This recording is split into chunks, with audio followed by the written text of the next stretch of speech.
dalil pertama tentang adanya syafaat atau pertolongan ini, yaitu surat Toha ayat 109. Bunyinya, a'udzubillahi minasyaitonirrajim, yauma idzin la tanfa'u syafa'atu illa man adina lahu rahman wa radiya lahu qaula. Pada hari itu, hari kiamat, hari kebangkitan, tidak berguna syafaat, rekomendasi pertolongan, kecuali syafaat orang yang Allah Maha Pemurah telah memberi izin kepadanya. Dan dia, Allah, telah meridhoi perkataannya. Maksudnya dia sendiri sudah lolos dari timbangan amal.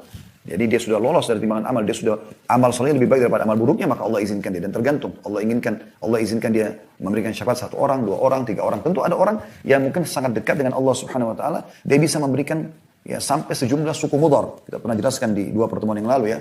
Bagaimana kata Nabi SAW waktu menjelaskan tentang keras dan besarnya tubuh ahli neraka. Kata Nabi SAW, sesungguhnya ada dari umatku orang yang bisa memberikan syafaat sampai sejumlah suku Mudhar atau Mudhar. Mudhar itu bisa 100.000 ke atas orang. Bahkan kalau sekarang di hari ini perkembangan mereka sudah jutaan orang. Bisa diberikan syafaat karena banyaknya amal soleh dia. Baiknya hubungannya dengan Allah SWT.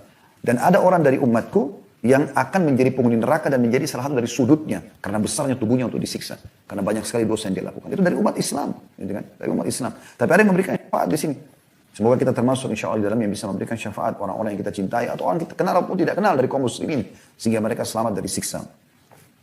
Juga boleh mengangkat dalil yang kedua surah Az-Zumar ayat 44, surah nomor 39. A'udzubillahi minasyaitonirrajim. Qul lillahi syafa'atu jami'a lahu mulkus samawati wal ard tsumma ilaihi turja'un. Katakanlah, hanya kepunyaan Allah syafaat itu semuanya. Kepunyaannya lah kerajaan langit dan bumi. Kemudian kepadanya lah kamu dikembalikan. Jadi saksi bahasan potongan awal ayat, yaitu hanya kepunyaan Allah lah syafaat itu semuanya. Maksudnya hanya Allah yang nanti akan mengizinkan di akhirat untuk memberikan pertolongan. Dan ini luar biasa. Kalau ada orang yang sudah masuk neraka bisa dikeluarkan, itu luar biasa. Ya. Termasuk teman-teman sekalian, cari teman-teman yang baik dan soleh. Bagi wanita solehah, ini bisa menjadi penyelamat dari api neraka.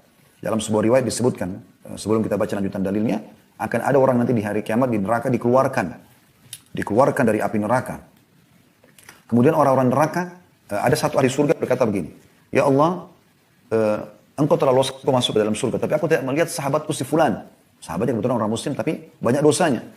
Maka di mana ya Allah? Maka Allah pun berkata, carilah saudaramu itu di neraka. Kalau dia ada, keluarkan. Sahabatmu itu bukan saudara, ini sahabatnya. Orang tidak ada hubungan kerabat.